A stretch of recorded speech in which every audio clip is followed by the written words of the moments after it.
There's no point to that. Nobody's benefiting. What you're seeing instead is civilization unraveling. Unrestrained violence and destruction, effectively unchallenged by government authorities. The mindless breaking of things, the rage of stupid children. If you let that continue, there will be nothing left standing. Most people don't need to be told that. It's so obvious, it's intuitive. Would you let your kids set fire to the living room? Probably not. But the new mayor of Chicago, who is an ideologue and a racist, understands that these stupid children are his militia.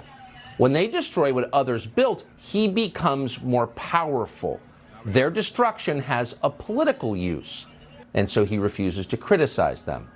They're stealing because they're hungry, he told us, like these were the widows of Richmond during the bread riots. Watch his explanation. Is that the answer? To loot because it's a form of reparations? To loot because that's how they can eat?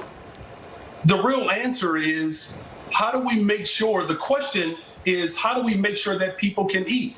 Look, no one is going to condone, behavior that quite frankly speaks to a level of desperation. So you're not condoning looting? I'm saying that people are acting out of desperation. We don't want a society that is acting out of desperation, but you have to pay attention to the cries that people have. So you're not condoning looting? There's no way to embrace that. What I'm saying is you can't condone the looting that corporations continue to do every single day when they take tax dollars from black, brown, white folks all over the city of Chicago so that they can turn a profit. Yes, they're trying to eat. Because starvation is a pressing problem in Chicago. But it's not. Obesity is a pressing problem in Chicago. About a quarter of Chicago high school students are overweight. They join the overwhelming majority of their parents. Obesity is the problem. The shortage isn't of food. And as if to prove the point, the same mob the mayor just defended reportedly tried to break into the Art Institute of Chicago. There was no bread in that museum, only Chagall's and de Kooning's.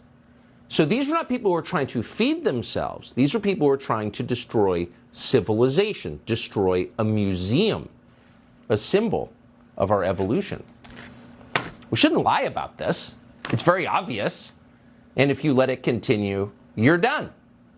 But Chicago's leaders are lying about it for political reasons. This makes them more powerful.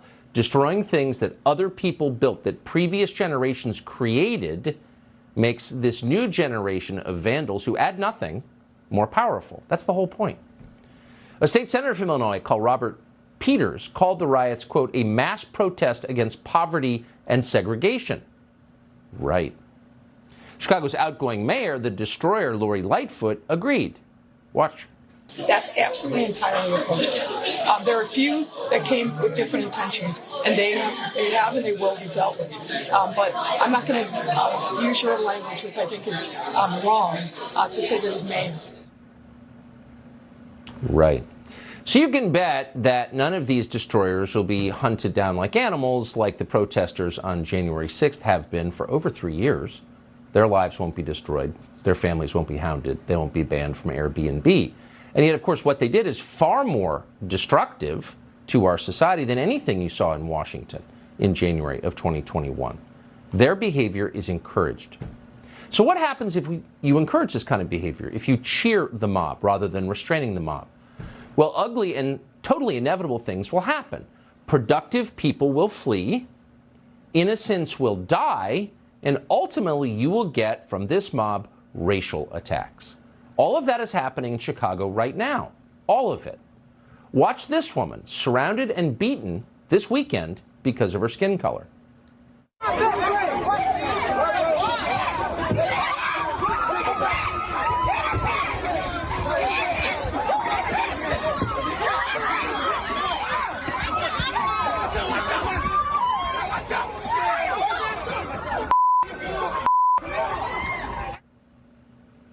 So that footage was shared widely on social media. We didn't have to hunt it down. It came with the caption, you may have seen it, "Yay, we get active." So this was racist mob violence. And we should not be surprised by that. This is what mobs do. The hive mind takes over, the lowest instincts take over, and people who are different get hurt, often killed. This is widely known and has been for a long time. Just last year, in fact, Joe Biden signed the Emmett Till Anti-Lynching Act that made what you just saw specifically a felony. And he signed that to much fanfare. And yet, and this is the key, no one at his Department of Justice is investigating that video or anything that happened in Chicago over the weekend because they support it. Democrats approve of racial violence. They are stoking it everywhere. No, it's not your imagination. They want race hate and violence. Today, Joe Biden released a statement about a young man called Ralph Yarl, a teenager, a black teenager who was shot after showing up to an elderly man's house in Kansas City. We don't know the details of this. There is much we don't know. And of course, we feel for anyone who was shot, including this teenager. But the White House didn't pause for a moment before drawing conclusions from this sad encounter and using those conclusions to further divide the country on the basis of race. The president said, and we're quoting, "No parent should have to worry that their kid will be shot after ringing the wrong doorbell." Well, that's demonstrably true. But of course, the president is saying this in order to further divide the country along racial lines and to tell a story that is, in fact, not supported by the facts, which is that black teenagers are murdered by elderly white people just for showing up on their doorsteps. Ralph Yarl, thank heaven, did not die from his injuries. He was just released from the hospital. But these kinds of mistakes do happen, and they're always sad, assuming this was a mistake. Again, we don't know all the details. This same weekend, a 20-year-old woman called Caitlin Gillis was shot and killed after her friend turned into the wrong driveway in upstate New York. A man shot her dead in the passenger seat.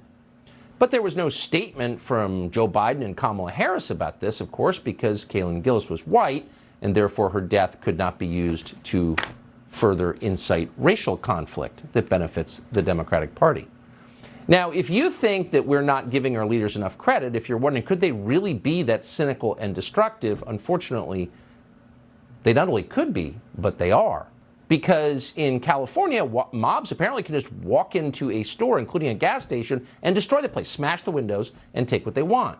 We know that because it happened on Sunday in Compton. Now, this mob was not starving. No, they didn't steal food. They stole beer, condoms, and cigarettes.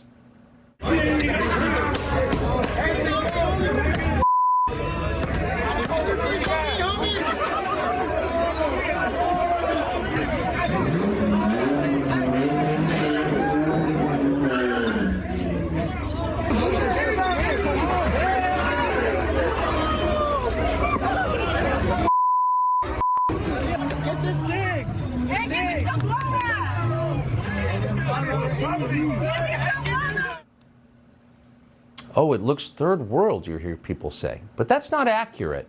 Very few third world countries would put up with that for a minute. El Salvador is far safer than Los Angeles. In Los Angeles, criminals control the stores and the streets because there aren't enough police to respond. And of course, they know that perfectly well. And that's why the people who looted that store then did burnouts in the street while the store was being looted. Watch this.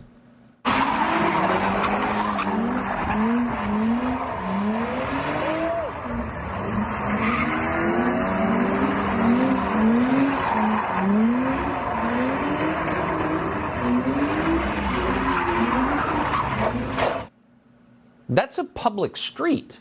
That's not a parking lot in a rural area. That's Los Angeles. You can't live in a country like that. No normal person can live in a chaotic, dangerous country like that. And so the normal, productive people will leave. They absolutely will leave. And not just Los Angeles, not just Chicago, all over the country in the cities controlled by the Democratic Party. In New York, a man with 11 prior arrests just bludgeoned a female police officer with a bottle in the middle of the day. You're seeing the attack on your screen right now. And the sad news is, a lot of these attacks, and you see them online if you pay attention, are racial. And that's the last thing you want. You definitely don't want people hurting each other because they're of different races, not in a country like this. Not in any country, but especially not here. This is not what we were promised, and yet it's what we're getting. As if to underscore that point, the rioting this weekend in Chicago began in a place called Millennium Park. If that sounds familiar and you're not from the city, that's because Millennium Park, Grant Park is part of it, is the same place where Barack Obama gave his famous 2008 victory speech in which he promised a better future. Listen.